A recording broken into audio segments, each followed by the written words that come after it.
महादेव जी के सेवक हो, बिल्व पत्र चयन कर रहे हैं, फिर महादेव जी के लिए अर्पित कर रहे हैं, जल अर्पित कर रहे हैं। नहीं मंत्र कुछ आता तो गुरु मंत्र के द्वारा बिल्व पत्र अर्पित, एक एक मंत्र अंदर ही अंदर जपते हुए विराजमान। फिर वो तो एक चुल्लू जल में प्रसन्न होने वाले देवाधिदेव महादेव, उनकी पूजा में तो ज्यादा पैसा वाली सामग्री है नहीं। धतूर का फल, बिल्व का पत्र, अकोड़े के फूल और गंगा जल एक अंजलि चढ़ा दो। जो कोई स्वीकार नहीं करता वो महादेव स्वीकार करके वो पद दे देते हैं जो दुर्लभ है।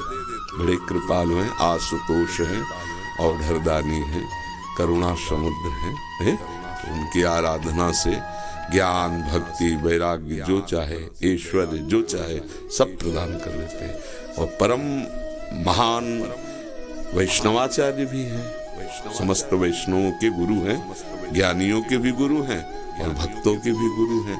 भगवान शंकर परम वैष्णवाचार्य हैं। कोई भगवान शंकर की निंदा करे सोचे हरि से प्रेम कर लेंगे, कभी नहीं। और कोई हरि की निंदा करे सोचे भगवान शंकर से प्रेम कर लेंगे, कभी नहीं। परस्पर बड़ा अनुराग है हरि हर का। तो जो हरि का भक्त होगा वो हर का भक्त होगा, जो हर का भक्त होगा वो हरि का आदर करेगा। क्योंकि इष्ट प्रियता, इष्ट को क्या प्रिय है, देखो गंगा जल माथे पे धारण किए, हरि का चरणामृत है, तो हरि को देखो रामेश्वर की स्थापना करके वो आराधना कर रहे हैं परस्पर। तो ऐसे भक्त उपासक को चाहिए वैष्णवों को नमन करे, क्योंकि हरि भक्त है और इनके नमन करने से हर प्रसन्न होंगे। और महादेव जी को, महादेव जी के जनों को नमस्कार करे, इनके प्रसन्न होने से हमारे हरि प्रसन्न हो जाएंगे। भगवान श्री राम अयोध्या वासियों को बैठाल कर एक बार कहा कि ये मैं हाथ जोड़कर सबसे कहता हूँ, राजा रूप में हाथ जोड़ने की तो जरूरत है नहीं, ये मैं आदेश नहीं कर रहा हूँ, ये विनय कर रहा हूँ।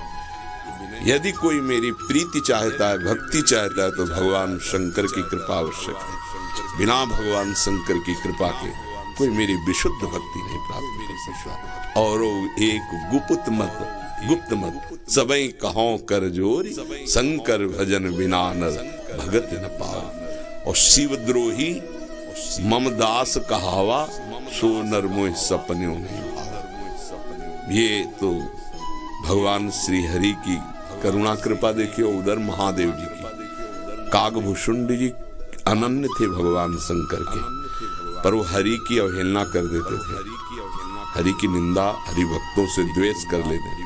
तो भगवान शंकर ने ही साप दे दिया।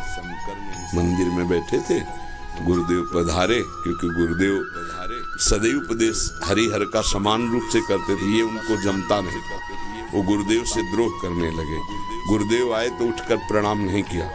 भगवान शंकर को असहनीय हो गया, तू हमारे धर्म की मर्यादा का नाश करता है, मेरे मंत्र दाता तेरे गुरुदेव उन्हीं का अपमान कर रहा है। जा सहस्त्र बार अजगर की योनि को प्राप्त हो, पापी तू अजगर जैसा बैठा रहा, जा।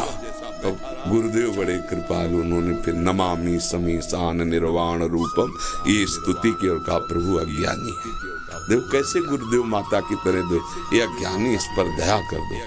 तो कहा साप तो मिथ्या नहीं होगा, पर जन्मते मरते जो दुसे दुख होता है वो नहीं व्यापेगा और जल्दी जल्दी इसका शरीर छूट जाएगा, पर ऐसा होगा, अजगर योनि को प्राप्त होगा। ये अगर कोई भगवान हरि की अवहेलना करके महादेव का अनन्य बनना चाहता है तो कदापि नहीं, और कोई महादेव की अवहेलना करके हरि प्रेम चाहता है तो कदापि नहीं। हरिहर एक ही है और एक दूसरे की आराधना से ये दिखाते हैं कि कैसे भक्ति की जाती है। इसलिए उठते बैठते चलते फिरते आराध्य देव का जो स्मरण है, ये सबसे बड़ा। अम्बा के सहित भगवान शिव, सांब सदा शिव, शाम्ब सदा शिव, हाँ सांब सदा, जैसे सिया राम राधे श्याम तो सांब सदा शिव, सांब सदा शिव, सांब सदा शिव। इसमें उमा जी और भगवान महादेव जी दोनों है। सांब सदा शिव, अम्बा के सहित पिताजी सांब सदा शिव, सांब सदा शिव। वो हमारे बाप है, वो हमारी अम्मा है, जगत माता और जगत पिता वही है।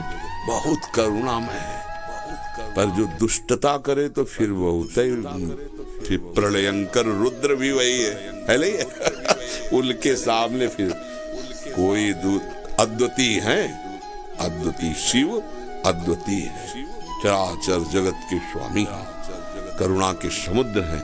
और वो दंडता करे और हेलना करे तो फिर रुद्र है, फिर बड़े भयंकर भी हैं। इनको इनकी सेवा पूरी सृष्टि की जो है वो लय सेवा है। जैसे ब्रह्मा रूप में आप सृजन करते, हरि रूप में पालन करते, तो रुद्र रूप में आप उसका संहार भी करते। आप ही लय करते हैं, लय के अधिष्ठात्र हैं। सृष्टि के सृजन के अधिष्ठात्र ब्रह्मा जी हैं, पालन के भगवान विष्णु हरि हैं, और लय के महादेव जी। और बहुत करुणामय है, बहुत करुणामय। वो श्लोक है कर्पूर गौरम करुणावतारम।